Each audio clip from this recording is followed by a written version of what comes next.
Hey yo, this is Dash, and today I'm going to be using this comically huge Dow Strong knife to cut up a brisket and get it packed up or wrapped up so that I can vacuum seal it and get it to a customer. Get ready.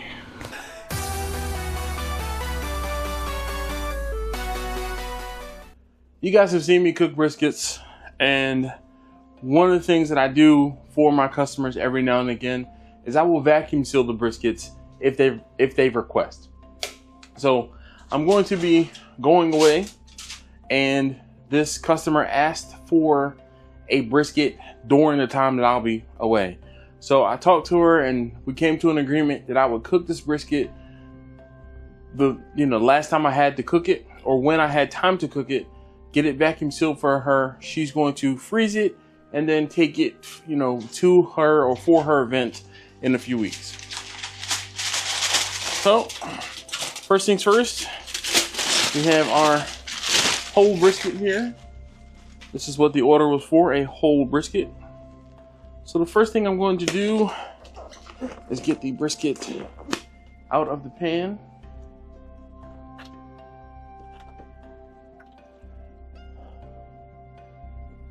And onto the cutting board. Now, I want to take a moment to thank Alton. Alton hooked me up with this Dow Strong knife, and he asked me had I used it not too long ago, and today is the day we're going to use it to cut up a brisket, to see if it's good at cutting up a brisket. I'm going to get the fat and the jus separated. And I'm using this fat separator that I got off of Amazon many moons ago. If you guys don't know or do not have a fat separator like this for yourselves, I highly recommend it. I'm gonna leave some links and things that I use in a lot of my videos and things like that down in the description. Feel free to check them out. Let's move this out of the way so I don't spill it. All right. As with every brisket, I'm going to go ahead and I'm just going to feel in between, or feel for the fat line in between the two muscles. Stick the knife in between.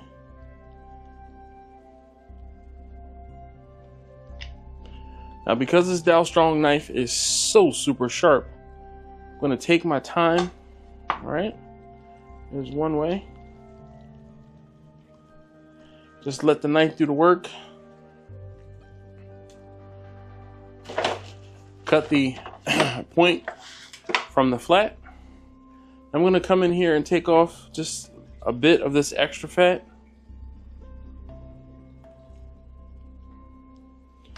I know, don't at me. Everyone complains when I cut off the extra fat, but this is a lot of fat.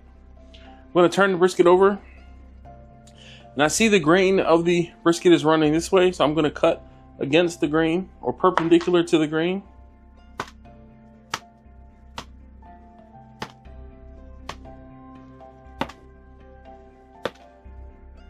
I'm actually liking this knife. I didn't think I would.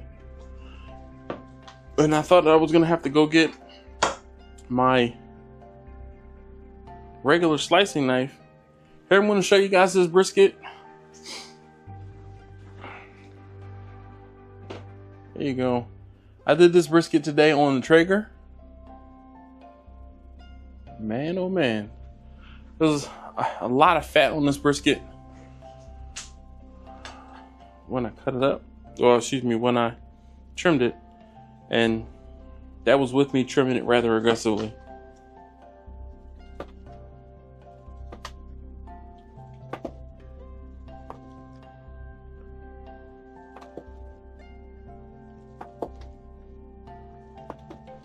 So this brisket is a little cooler than I would like. I let the brisket actually sit and cool for about 3 hours because I wanted it to be as cool as possible for when I vacuum seal it and put it into freezer, well, into the vacuum seal bags.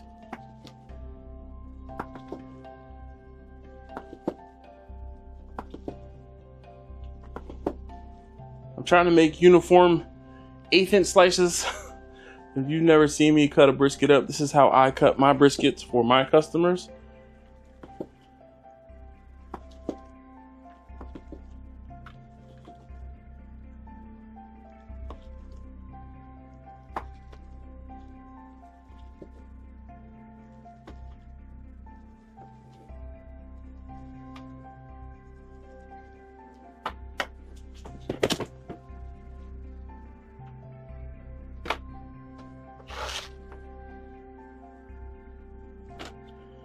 I believe this brisket is going to a family event, so I'm going to cut it into smaller pieces just so it can stretch as far as possible.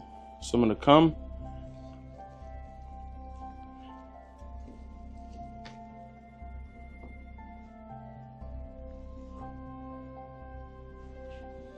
and we'll get this cut up. Trying different methods for using this knife. Usually when I use my slicing knife, I'm just coming right through, but because this blade is curved, I'm gonna rock it down into the meat here and see if that works out. All right, I'm going to put this into the pan. Still gonna try to pick it up with the knife, and it works. This knife is actually a lot wider than the knife that I normally use, so bonus.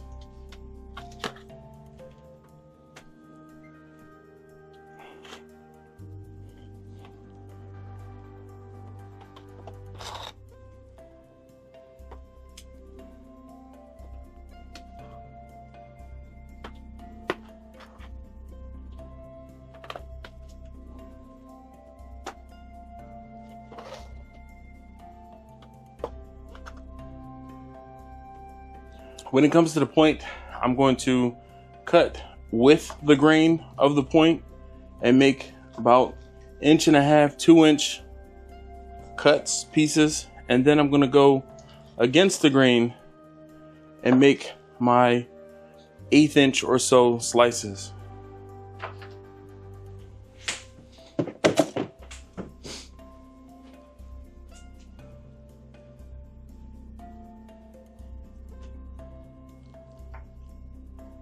There's a huge piece of fat in here.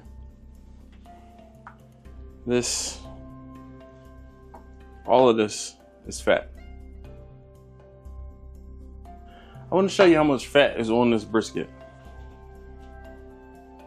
Can you see that little bit of meat there? This one was ridiculous. I'm gonna cut this off. Sometimes it's just way more fat than anticipated. So I can feel again the fat, and I can see it. So I'm gonna come and cut down and across and cut a lot of this fat out. That's on the underside. And then on the top side of the other piece, I'm gonna cut this off. I know where you are, your customers might appreciate that and might even ask for it. But where I am, my customers do not like having too much fat on the brisket. I am digging this knife though. It is super duper sharp. And this rocking motion is pretty easy. Stick that down in the pan. Jeez, even more fat. This brisket was just very fatty. Thought I did a decent job trimming it, but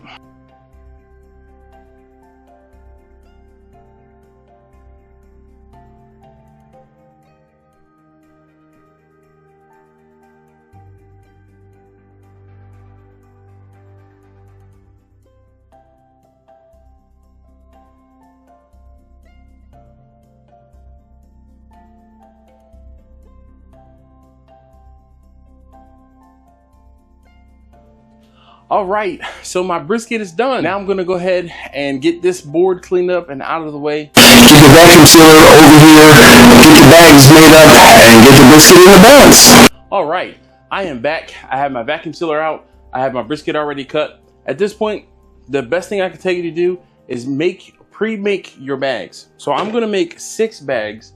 Hopefully 6 will be enough. Decent sized bags. And we'll just knock this out, get it done. Get the brisket put into the bags. When I make my bags, I always turn down the top edge of the bag just to make it easier for myself.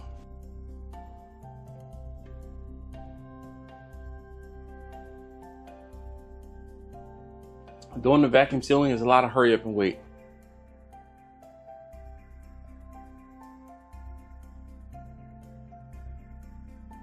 So this is a basic food saver vacuum sealer.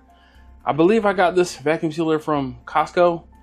I was in Costco and I wanted to replace the vacuum sealer I had. I will try to find a link to this vacuum sealer and an Amazon link, and I'll post it down in the description below. But don't forget to make sure you check out some of those links that I put down in the description for some of the things that I use when I'm cooking.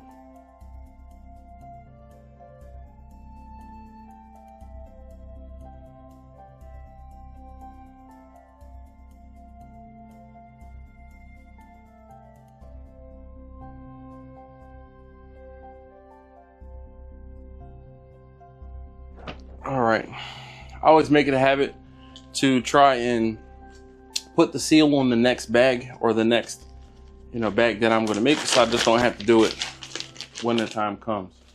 All right, so we have 6 bags pre-made, and I'm going to get a handful or 2 of brisket into each of these bags and call it a night.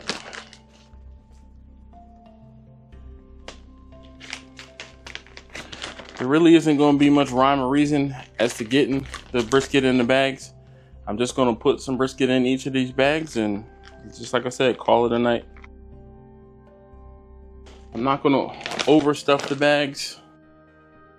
Just going to try to get everything in here neatly. If you haven't or didn't know, I do ship brisket as well. And this is the method I use to ship a brisket. I will cook the brisket, cut it up for you, put it in the vacuum seal bags, and send it. It's gonna be a good day. It's gonna send it. So I'm gonna put a little bit more brisket into this bag. This bag is actually longer than the others. And I'll get some more brisket into this first pouch as well. I didn't quite know how it was going to work out, so I didn't want to put too much. Can always add more.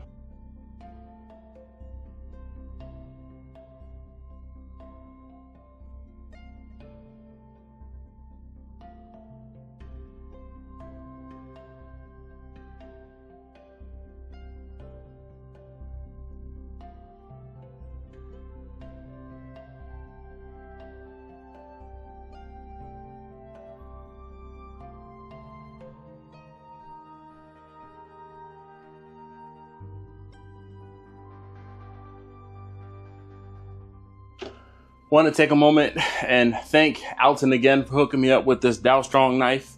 Dow Strong, please, help me out. All right, now comes the hard part, if you will. Getting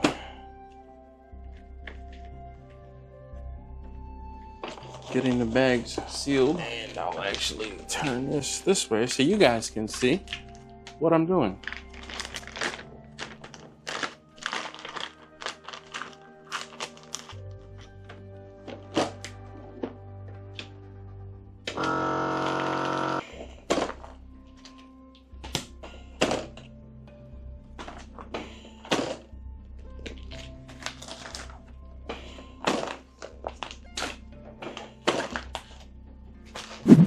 All right, there you have it.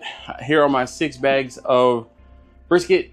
I have 3 bags of lean and 3 bags of moist. Only thing I did off of camera was I wrote moist and lean on each of the bags, or the bags that correspond to the portions that have the lean brisket and the portions that have the moist brisket. I'm gonna get this in the freezer. It will get frozen overnight. I will deliver this to my customer tomorrow afternoon, and she's going to take it and put it in the freezer, in her freezer, for her event that is a few weeks away. Freezing brisket like this in the vacuum seal bags is not going to do anything as far as deteriorate or any of the flavor deteriorate. If anything, the flavor is going to intensify because that smoke is going to penetrate deep down further into each of these meats, or into the meat, kind of like if you were smoking cheese. If you've ever cold smoked cheese, you let the cheese hang out in a vacuum seal bag or in a bag period for a week or so, and that smoke flavor intensifies and gets all throughout the cheese.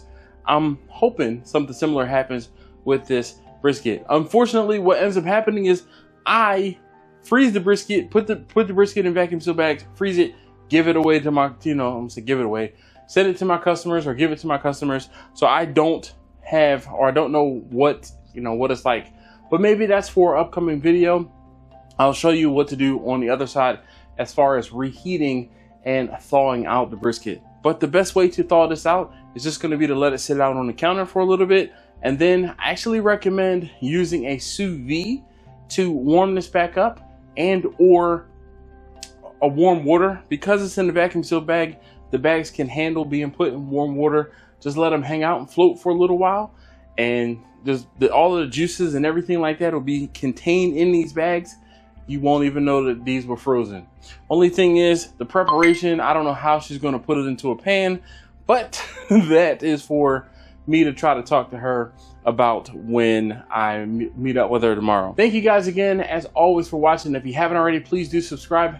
Don't forget to check out those links down below for some of the things that I used while I was cooking this today or doing this video. And I'll see you next time. More butter, baby.